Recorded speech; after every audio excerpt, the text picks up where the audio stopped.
स्वागत है आपका लखनऊ पोस्ट में और हम हाजिर हैं एक स्पेशल स्टोरी के साथ। फिलिस्तीन में मौजूद मस्जिद अल अक्सा हमेशा से चर्चा में बनी रही, जिसको लेकर मुसलमान, ईसाई और यहूदी अपने अपने अकायद के मुताबिक अपनी दावेदारी करते चले आ रहे हैं। आज की इस स्पेशल रिपोर्ट से हम दुनिया के तमाम दानिशमंद यानी बुद्धिजीवी वर्ग के मुताबिक इस बात को साफ करने की कोशिश करेंगे कि आखिर मस्जिद अल अक्सा का माजी क्या रहा है और इस पर किसका हक है। दुनिया के मशहूर वैज्ञानिक और E=mc² का समीकरण देने वाले अल्बर्ट आइंस्टीन ने कहा था कि यहूदी कौम फिलिस्तीन के मुसलमानों के साथ वही कर रही जो नाजियों ने यहूदियों के साथ किया था। नेल्सन मंडेला को कौन नहीं जानता।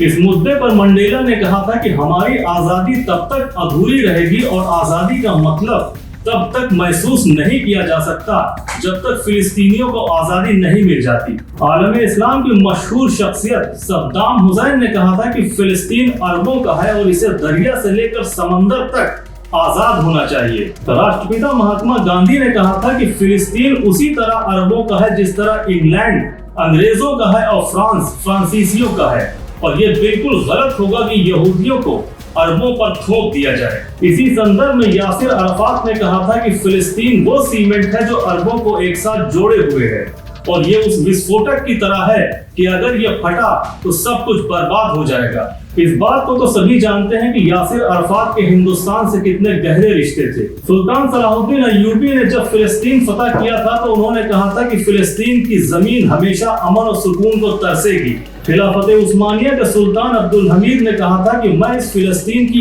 1 इंच जमीन भी यहूदियों को देने वाला नहीं हूं, क्योंकि ये मेरी नहीं पूरी उम्मत की अमानत है और इसकी हिफाजत के लिए न जाने उम्मत ने कितना खून बहाया है। मशहूर लेजेंडरी बॉक्सर मोहम्मद अली ने कहा था कि जब तक मैं जिंदा हूं फिलिस्तीन के लोगों के साथ इस जमीन के लिए मेरा भी संघर्ष चलता रहेगा।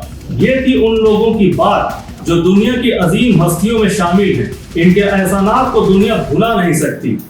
आइए बताते हैं कि क्यों इस मस्जिद को लेकर इतनी आस्थाएं जुड़ी हैं। मस्जिद अल अक्सा का इतिहास बहुत बड़ा और पुराना है। यहाँ का इतिहास अक्सर दुनिया में भेजे गए पैगंबरों की जिंदगियों से भी जुड़ा है। यह पैगंबरी के इतिहास में घनिष्ठ रूप से जुड़ा हुआ है। एक नहीं बल्कि कई पैगंबरों का इसे मुसलमानों के पहले किबला के रूप में जाना जाता है। किबला यानी वो दिशा जिसकी तरफ मुसलमान नमाज अदा करने के लिए मुंह करके खड़े होते हैं। साथ ही ये इस्लाम में तीसरा सबसे पवित्र स्थल है। यह उस स्थान पर बना है जहाँ पैगंबर मोहम्मद साहब ने सभी गुजरे हुए और अपने से पहले आ चुके पैगंबरों को नमाज पढ़ाई और सबकी इमामत की थी। वहीं दूसरी तरफ ईसाई धर्म से जुड़ी मान्यता कहती है कि जिस यरूशलेम में अल अक्सा मस्जिद का परिसर है उसी शहर में कभी ईसा मसीह ने अपना पवित्र उपदेश किया था और इसी जगह पर उन्हें सूली पर चढ़ाया गया था, जहां पर एक बार वो फिर जिंदा हुए थे। ऐसे में दुनिया भर के ईसाइयों के लिए यह सबसे पवित्र स्थान है। अब बात करते हैं यहूदियों की। दरअसल इनका विश्वास है कि धर्म ग्रंथों में जिन यहूदी मंदिरों का जिक्र है वो जगह यही है। यहूदी धर्म की मान्यताओं के मुताबिक तो ये इतनी पवित्र जगह है कि लोगों का प्रवेश तक नहीं होना चाहिए।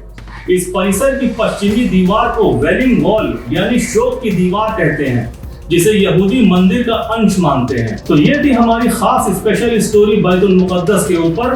अब आप समझ ही गए होंगे कि क्यों इस जगह को लेकर इतना बवाल मचा हुआ है। ऐसी ही खास स्टोरी के साथ हम फिर हाजिर होंगे। तब तक के लिए जय हिंद। सब्सक्राइब करिए आपका अपना चैनल लखनऊ पोस्ट न्यूज और बेल आइकॉन को दबाना न भूलें।